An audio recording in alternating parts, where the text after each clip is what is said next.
Controlling user session hijacking. Session hijacking is one of the most common hacking techniques used by hackers to exploit the active web sessions of users. In this module, you will learn about controlling user session with authenticated TCP connection.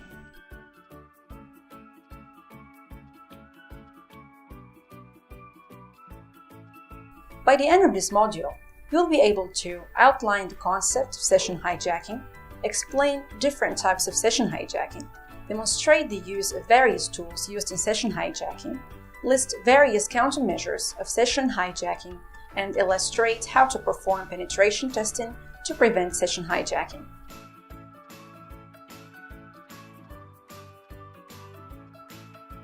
Hijacking is stealing of data to access the system or to bypass the authentication process. Session hijacking is a form of security attack on the TCP communication session between two computers through a protected network. During authentication at the start of the TCP session, the attacker takes advantage by gaining access to a system and masquerade as a valid user. The traffic created by the TCP session is sniffed by the attacker, who steals information and identity. Several kinds of session hijacking exists, such as IP spoofing, man-in-the-middle attack, and so on. Let us look at some of the reasons for session hijacking.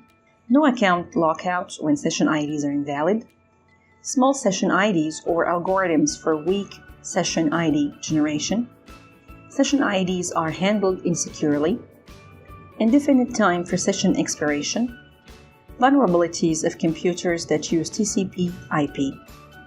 Without encryption, none of the countermeasures will work.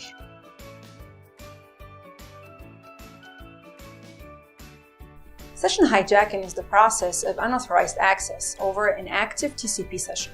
It can be done through various ways, such as stealing, guessing, and brute forcing.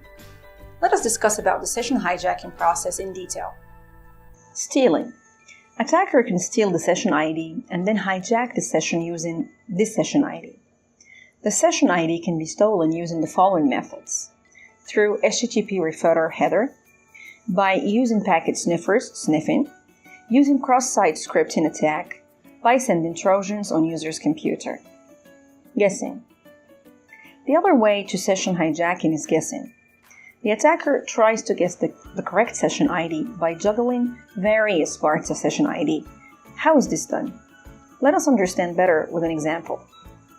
For instance, if the session ID for a site, www.hackersworld.com, is VW45236960445356, then the visited page is https://www.hackersworld.com/view/VW452360445356. The attacker can guess different session IDs as https://www.hackersworld.com/view/VW45236960442341 or https://www.hackersworld.com/view/VW45236960441849 or https://www.hackersworld.com/view/VW45236960442783 Brute forcing. In this session hijacking process, the attacker makes all possible attempts to guess the session ID until hitting upon the right one. Though time-consuming, this is an effective technique. Let us see how all this is done and the hijacker manages to get in between data and you.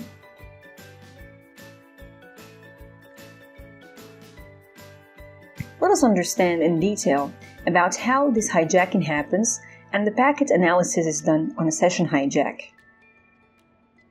A TCP session hijacking occurs when a hacker disguised as authorized user takes over the insecure web user session, illegally accessing the session ID. Then the hacker can easily masquerade as the user and access resources authorized to the user. Let us see how the session attack occurs. Session ID is stored in the URL or cookie. HTTP cookies uphold user information for status maintenance and user authentication. Session hijacking is done through real-time intrusion, which cannot be detected. If the website does not respond normally or stops responding entirely, the session has been hijacked. As you see in the figure, the next expected number in the sequence may be 1420. If the packet sequence number is provided to the user, the attacker can easily use it to desynchronize connection existing between server and the user. If the connection is established and the user sends data with the correct sequence number, the server would still consider the data packet as a resent packet.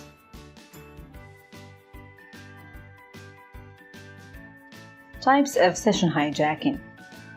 Compromising a session is done through session sniffing, man-in-the-middle attack, predicting session token, and so on. Compromising the confidentiality of a session by stealing or guessing the session ID and getting unauthorized access of a session is referred to as session hijacking. Based on the nature of the attacker and his degree of involvement, session hijacking can be categorized as active session hijacking and passive session hijacking.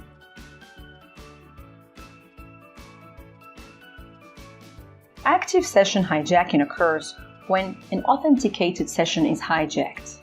Even as the original user is logged into the account, the hacker hijacks the session, steals cookies, and finally disconnects the original user from the server. Let us see how it works. Attackers use scripts on the client server to steal cookies from original users to capture information through social engineering tricks. Attackers interact with the user to trick the user to perform certain activities that help to hijack the session. Passive session hijacking occurs when the attacker captures login credentials to access login details, and not the active sessions when an original user attempts to establish a connection with the server. Let us see how it works. Network sniffing tools are used for passive session hijacking to capture data packets and to exploit vulnerability associated with ARP protocol through poisoning the network. This captured data is analyzed by attackers to retrieve the login credentials. Attackers do not interact with the user or make them perform any actions. It is impossible to detect or trace this activity.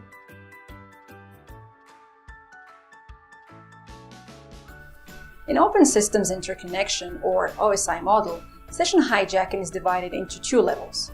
Network-level hijacking is a very convenient method for attackers, as it needs no customization based on web applications. The attack is directed towards a data flow that is associated with the protocol and is shared across all the web applications. The network level is further categorized into TCP and UDP session hijacking. Let us see how these two levels of hijacking function. In a TCP session, the hijacker creates a state where the server and client cannot exchange data. This enables the hacker to forge acceptable packets at both ends. The attacker gains control over the session, and the forged packets look real. As a server sequence number does not match with the acknowledgement number of the client and vice versa, both the actual client and the server transmit packets. Some of the common techniques used for TCP session hijacking are IP spoofing, man-in-the-middle attack or packet sniffing, blind hijacking. UDP session hijacking is similar to TCP, but easier as it is connectionless. Application-level hijacking. In application-level hijacking, the session IDs are obtained to gain control over the HTTP user session that is associated with the web application. Session hijacker can try to create new sessions with stolen data. The application level is further categorized as HTTP session hijacking. In this kind of hijacking, the attacker gathers the session ID of user to gain illegal access to sensitive information stored in web servers. Some of the common techniques used for such attacks are observation, sniffing, obtain session IDs, brute force. We shall learn more about the network and application level hijacking in the next few sessions.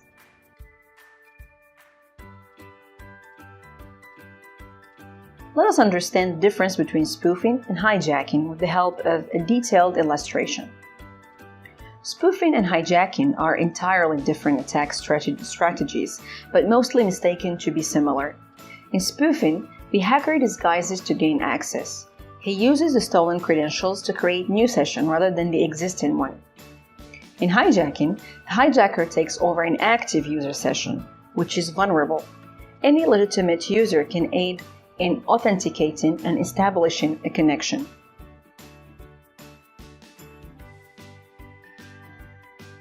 In this application-level hijacking, the attacker requires the session IDs of a user to gain control over the HTTP session initiated by web applications. Session IDs are obtained through brute force and sniffing. The session hijacker can also create new sessions using stolen data.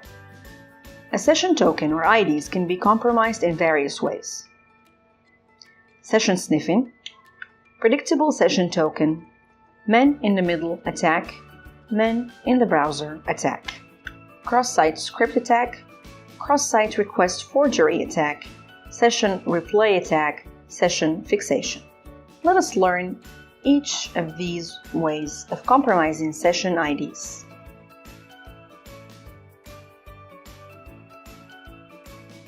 Valid session token or session ID is captured by an attacker with the help of a sniffer. It is used for gaining unauthorized access to the web server.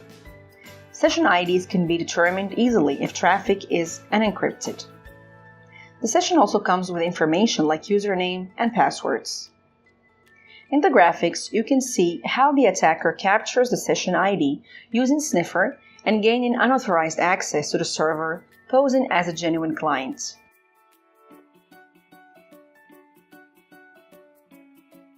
The user is impersonated, or the website session is hijacked. When the client tries to access the website, it tracks user identity and authenticates it.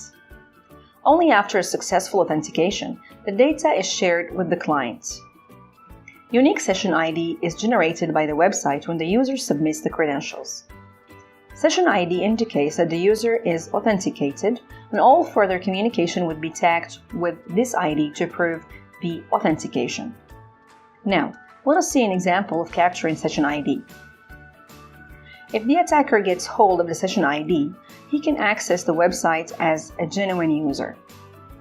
When an attacker gets access to session IDs below, http://www.abc.com/view/abcd20222015162820 http://www.abc.com/view/abcd2015180220 http://www.abc.abc.com/view/abcd2015191810.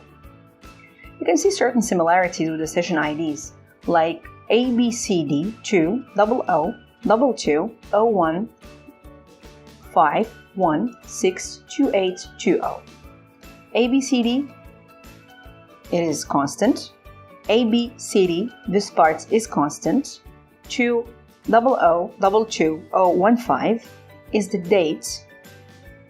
20022015, basically 20 February 2015.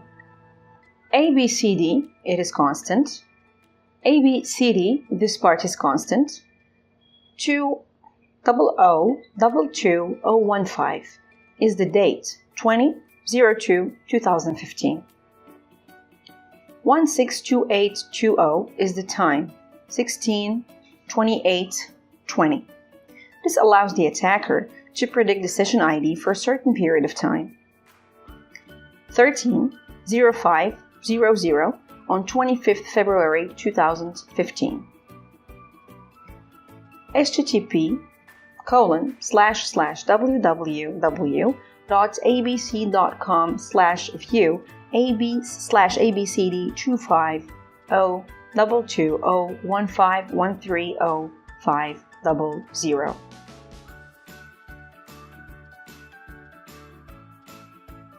Attackers interrupt existing connections and intercept data. Now, the entire communication is controlled by the hijacker and can be altered. Attacker uses Sniffer for observing and gathering data transmitted through the device-to-device communication. Let us see how it is done with the help of an illustration. In the man-in-the-middle attack, the attacker uses Sniffer for observing and gathering data that is transmitted through the device-to-device communication. Messages of the victim are passed to the attacker, and he can send that to the server. Server replies with some messages, which again go through the attacker. Client and server will get no clue of the man in the middle, who intercepts messages and relays them. There are two phases in a MITM attack, as shown in the figure. Client to attacker, attacker to server.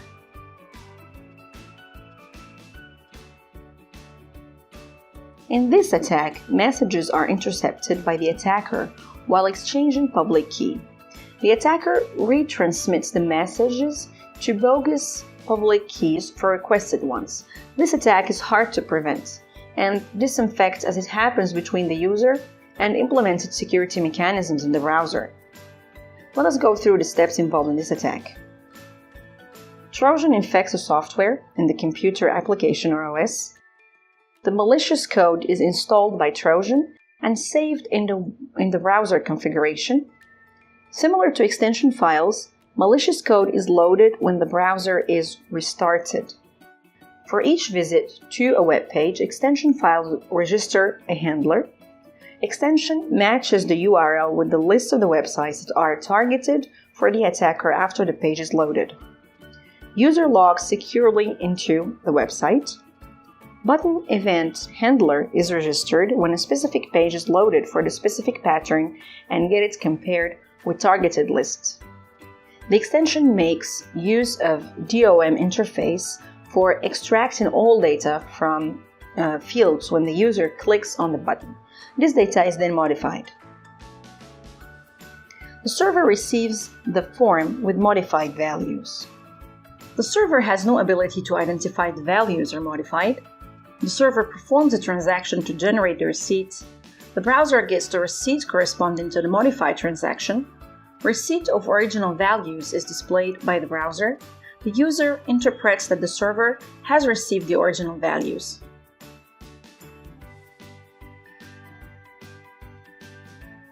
Cross-site script attack is a form of code injection attack on the client side. The attacker can execute malicious scripts on legitimate web applications or websites.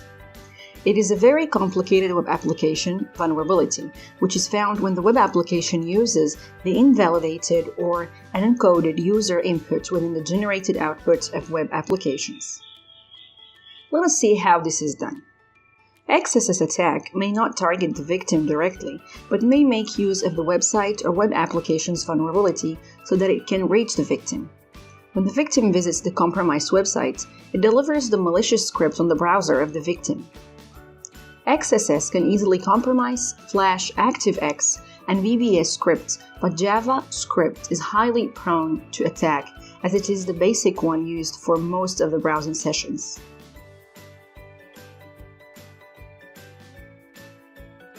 In cross-site request forgery attack, a request is sent to the web application from the malicious website while the user has already authenticated through a different website.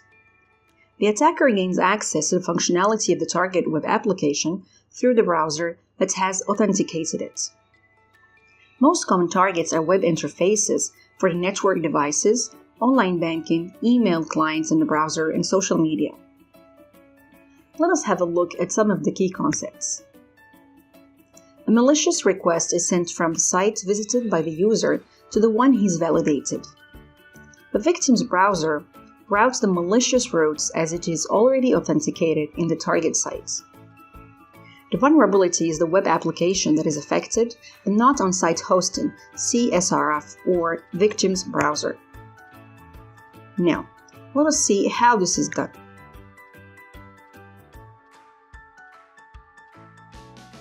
In session replay attack, the attacker steals a valid session ID of a user and poses as that user for performing fraudulent activities. If the session ID has no expiration time or session data is not encrypted, the user becomes victim to such an attack. The web application that allows reusing of older session credentials or session IDs for authorization is prone to session replay attack. Let us see how this is done. When a user is authorized, the user is assigned with a unique session ID to access the web application. Session ID is available either as IDs in parameter values or as cookies. These are sensitive information. Once compromised, can let anyone access the account. There are web applications that allow users to reuse session ID for getting access without any re-authentication.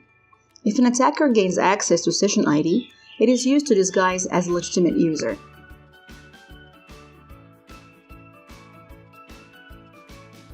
In session fixation, the value of session ID are fixed explicitly. Different techniques are used for fixing session ID depending on the functions of the target website. Few such techniques are accessing websites using previous HTTP requests and cross-site scripting. After fixing the session ID of the user, attacker waits until the user logs in so that he can use the same session ID value and ID for resuming online. Let us see how this is done. Network-level session hijacking is a very comfortable method for hackers as they need not alter their attacks with every web application. They hijack the data flow of the protocol, which is shared among all web applications. Network-level hijacking includes blind hijacking, UDP hijacking, TCP/IP hijacking, RST hijacking, man-in-the-middle packet sniffer, IP spoofing source routed packets. Now let us see how this happens with the help of an illustration.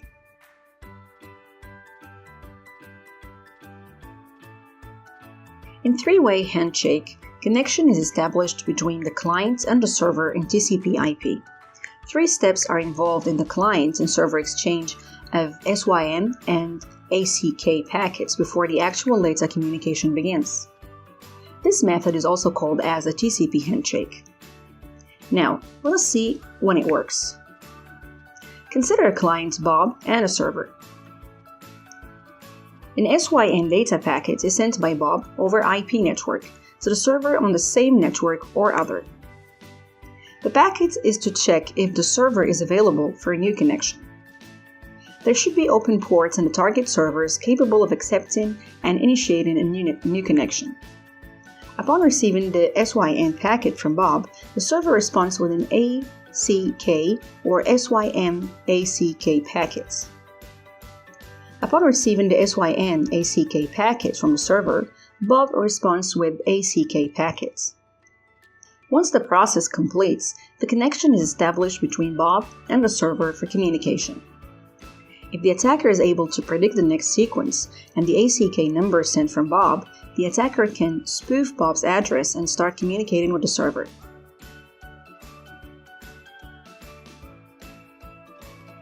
In TCP/IP hijacking, an authorized user gets access to legitimate network connection of others by bypassing password authentication at the start of the session.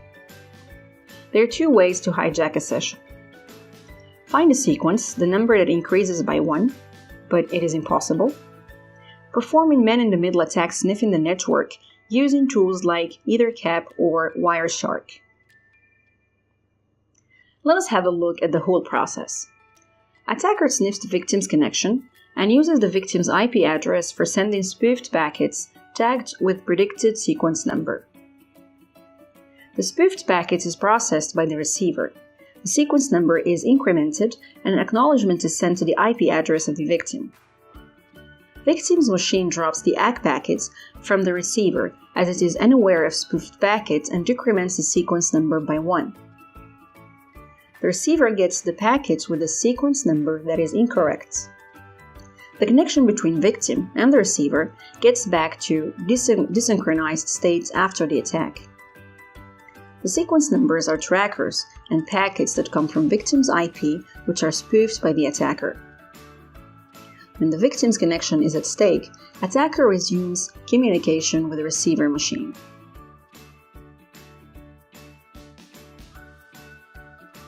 In IP spoofing session hijack, the attacker disguises as an authenticated user and uses IP packets that are source routed for inserting commits for inactive communication between two nodes on the network. Such attacks are possible as authentication happens only at the start of a TCP session. IP spoofing uses packets for sending malicious content towards the target machine and to stay undetected. IP address of the host is spoofed by the attacker, who tricks a server that manages a session with the host into accepting a packet from the attacker. After establishing the session, forced packets are injected by the attacker before any response from the host to server. The original packets from hosts are dropped as they have sequence numbers which are used already by an attacker. An attacker can specify the path to destination IP as packets are source routed.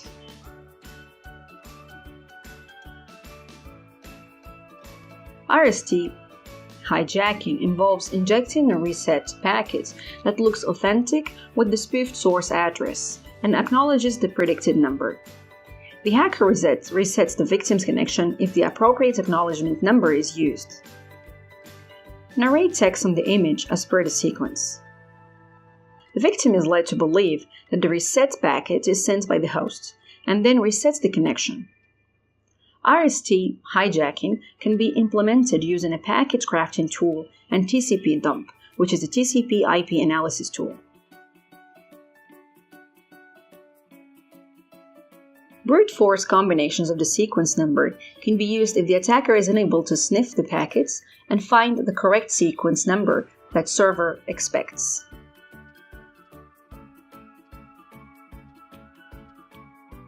In this attack, Internet Control Message Protocol (ICMP) is spoofed and the hosts are made to believe that redirecting of the packets would be a better option.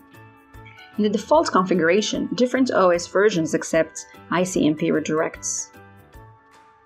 If the connection is unbroken, the packet should be forwarded to the real router for reaching the destination. In this case, the intermediate router can send ICMP redirect packets to the real host, thus showing a better route.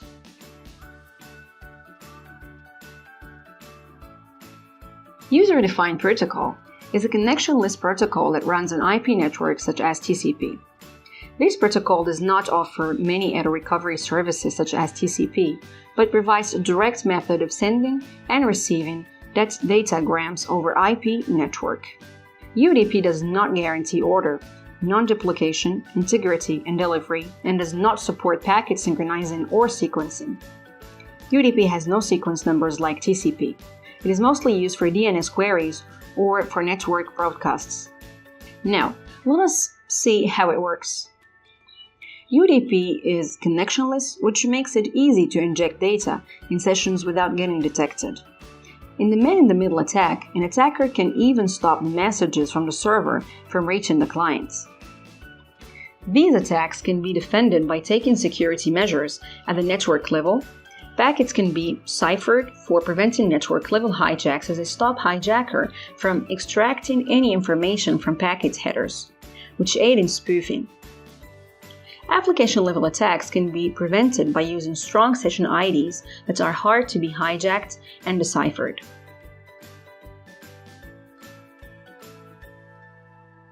So far, you have learned that misuse of a valid computer session or a session key helps to access a user system to abuse the services and data, which is known as session hijacking. Attacker uses a stolen session ID to masquerade as an authorized user to get system access. Several tools are available for the hackers to easily hijack a session. Let us discuss about the popular tools used by attackers to hijack a session. ZAP proxy. OWQ-ASP-Z Attack Proxy, ZAP, is a free integrated penetration testing tool to find vulnerabilities associated with web applications. Security experts, functionality test engineers, and developers with basic knowledge in penetration testing use this tool extensively, and pen testers use this tool to perform manual security testing. BARP Suite. BARP Suite is an integrated platform used for testing the security in web applications. Amongst various tools to test process from initial mapping and analysis of the attack surface of the application to finding and utilizing security vulnerabilities, BARP provides complete control. It allows a security test combine the manual techniques with automation for speedy performance. Hijack. Hijack is a simple tool used by web developers to find security vulnerabilities in web applications. This tool helps perform numerous session hijacks to assess the reliability of web applications. Let us have a look at the functions of this tool. Based on Java technology, Hijack works on any platform. Advanced programming knowledge and HTTP language are required to use it. Port number and host name are required to log in. The tool sends a request through GET or POST method by requesting and sending data to the server. Various types of attacks can be simulated with this tool, such as body hijacking, URL attacks, and session hijacking.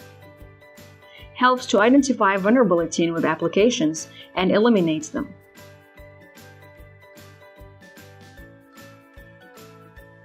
There are two types of session hijacking tools for mobile. Let us have a look at the tools used for hijacking. DroidCheap is an Android tool to analyze security of wireless networks. It allows hackers to capture session cookies on the wireless network and used for sniffing and capturing session profiles of the users on the same network. DroidSniff is also an Android app to analyze security of wireless networks and capture LinkedIn, Twitter, and Facebook accounts. Primary aim was to test security of accounts. It is not used in public networks or used to hijack others' accounts. It demonstrates security threats that is experienced by an encrypted network connection.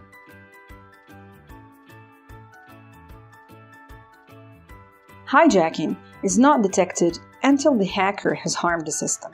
However, there are certain symptoms that can show the victim about unauthorized activities, including unresponsive sessions, sudden session freeze, slow system speed during to breaking network, and hanging client application. All symptoms show up when the client's application sends data to the server and the attacker also simultaneously sends data to the same server. How does a victim detect such attacks early? There are manual and automatic detection methods. Manual detection methods involve packet sniffing. Automatic method involves intrusion detection and intrusion prevention. Let us learn each of these methods in short. Packet sniffing software. This is used by network technicians and comprised of tools that help identify network issues and monitor session hijacking. Hackers also use it for collecting login passwords and analyzing network traffic of users. Packet sniffers can intercept the wireless as well as wired network interface by logging to the network traffic. Intrusion detection systems. This system uses security information and events management to monitor the computer systems or network. They check if a network or systems violates the security policies or indulge in malicious activity. If a violation is found, it is reported to the administrator or collected in a system. Intrusion prevention systems. Similar to IDS, this system also monitors the network traffic. Apart from detecting the vulnerability exploits, IPS also prevents them by examining the network flow. Placed straight along with firewall, IPS analyzes the traffic flow and takes automatic actions against negative content.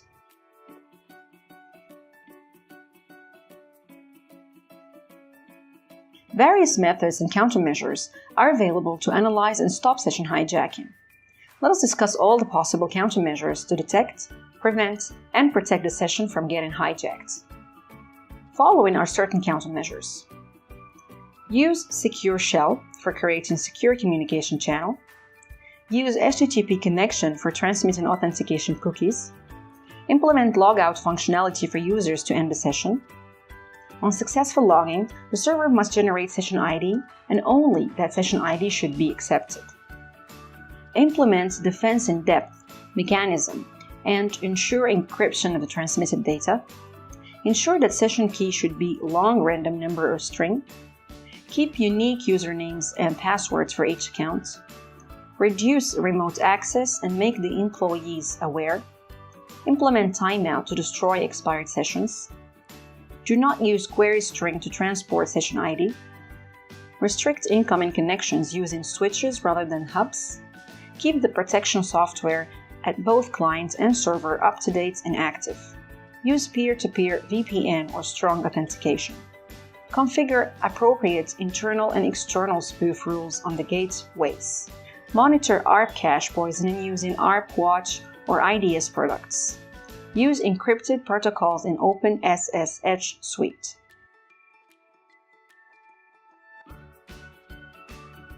Now, let us see the countermeasures that developers use to prevent session hijacking. Use a lengthy random number or string as session keys to make it difficult for attackers to predict valid session key. On successful logging, regenerate session ID to prevent session fixation attack. Encrypt session key and data transferred between web servers and users. On user logout, expire the session. Prevent eavesdropping on the network. Provide less lifespan for cookie or session. Now let us see what countermeasures web users undertake to prevent session hijacking. Do not click on links received through IMS or emails. Ensure firewalls for network to filter any malicious content. Restrict cookies using browser and firewall settings. Ensure certified authorities have certified the website. Clear the browser of cookies, offline content, and history after a sensitive or confidential transaction. Use HTTPs for sensitive and confidential data transmission. Click Logout button to log out rather than the just closing browser.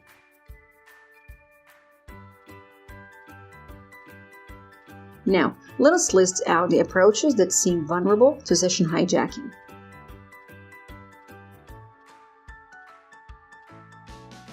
IPSec is an Internet engineering task force, standard suite with protocols that ensure data confidentiality, integrity, and authentication while it is transmitted from source to destination. Data security is provided at IP packet level. The packet comprises of an organized header and payload for transmitting across the network. It has evolved as a viable standard of network security as enterprises wanted secure data transmission over the Internet. It protects data during transmission. What are the security features of IPSec? Authentication. Verifies if the packet is from the legitimate sender. Integrity. Ensures the packet's content is not changed during transmission. Confidentiality. Message content is encrypted during transmission.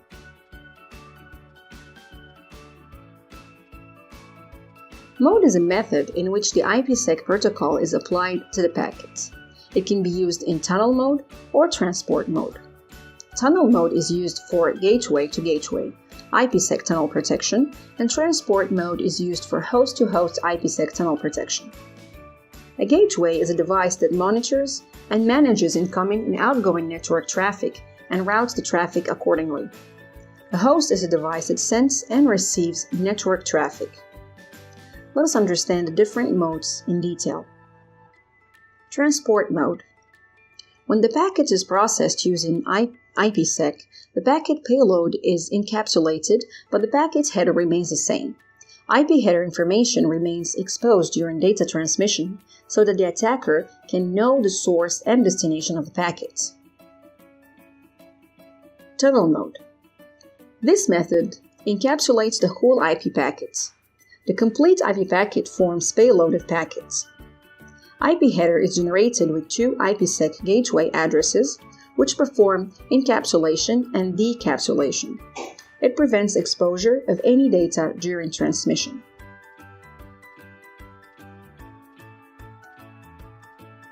Let us also understand the architecture and components of IPSec with the help of an illustration.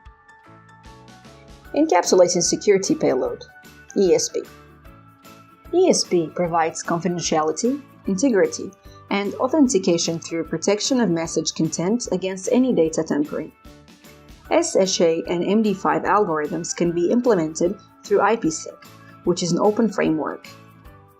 IPSec has algorithms that produce an unforgettable and unique identifier for each packet. It acts as a fingerprint of the packet and hence can be used to determine if the packet is tampered or not. Unauthenticated packets are discarded and do not get delivered to intended receivers. All the encryption services in IPSec are provided by ESP. Encryption makes the message unreadable, thus hiding the content. Decryption processes encrypted messages to a readable format.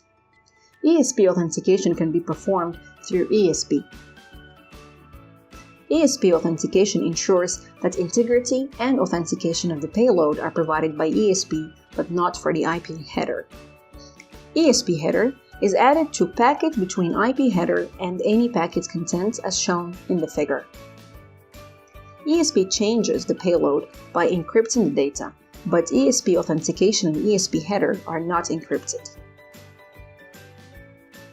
Authentication header, AH. AH uses algorithms similar to ESP to provide integrity and authentication and prevent data tampering. It is equipped with anti-replay protection to prevent unauthorized packet transmission. AH is added to the packet between IP header and packet content. Payload remains unchanged. AH protects against content tampering, protects the destination and origin of the packet with known receiver and sender's identity. However, AH does not protect the confidentiality of data. In case data is compromised, ESP is capable of protecting the confidentiality of data. Hence, AH and ESP can be implemented together for better protection. As shown in the figure, IP HDR represents IP header that has IP addresses of both source and destination. Key management. Internet key exchange is used by IPSec to facilitate and automate SA setup and exchange of the keys among the parties that transfer data. Keys ensure that access of the message is restricted to sender and receiver.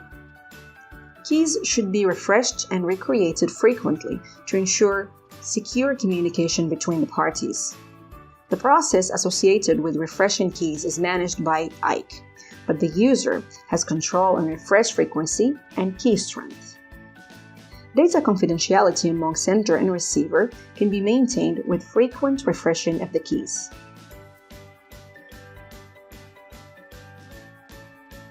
Let us discuss about penetration testing and how vulnerabilities can be exploited by session hijacking. Pen testing, penetration testing, helps to identify the vulnerabilities that can be exploited by session hijacking.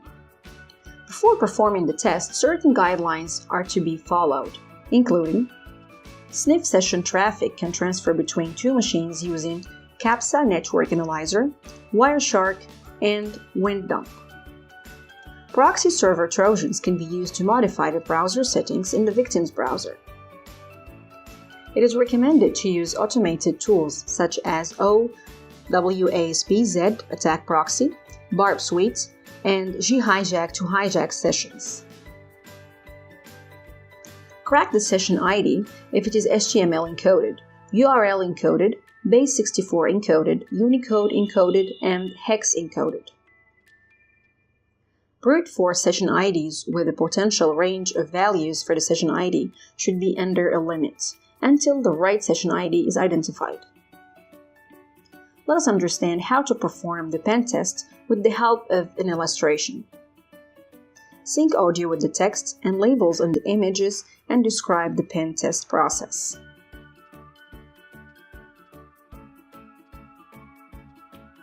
So far, you have learned about type of session hijacking. Let us check your understanding of this session. Identify the flag that refers to the common technique used in HTTP session hijacking. To brute force and obtain session IDs, flags refer to the common techniques used in HTTP session hijacking. Identify the flag that refers to man-in-the-browser attack.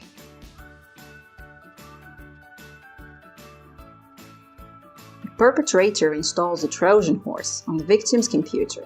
Flag pertains to man-in-the-browser attack. Identify the flag that refers to RST Hijacking.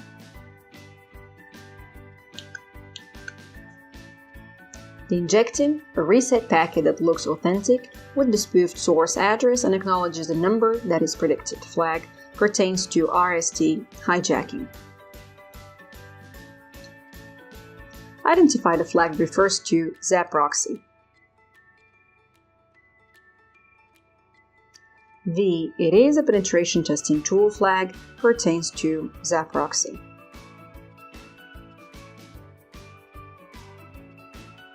This concludes the Controlling User Session with Authenticated TCP Connection Session Hijacking module.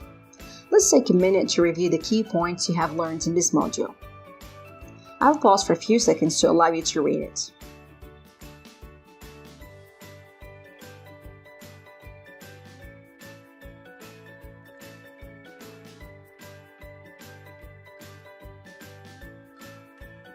In the next module, we will learn about injecting code in data-driven applications, SQL injection.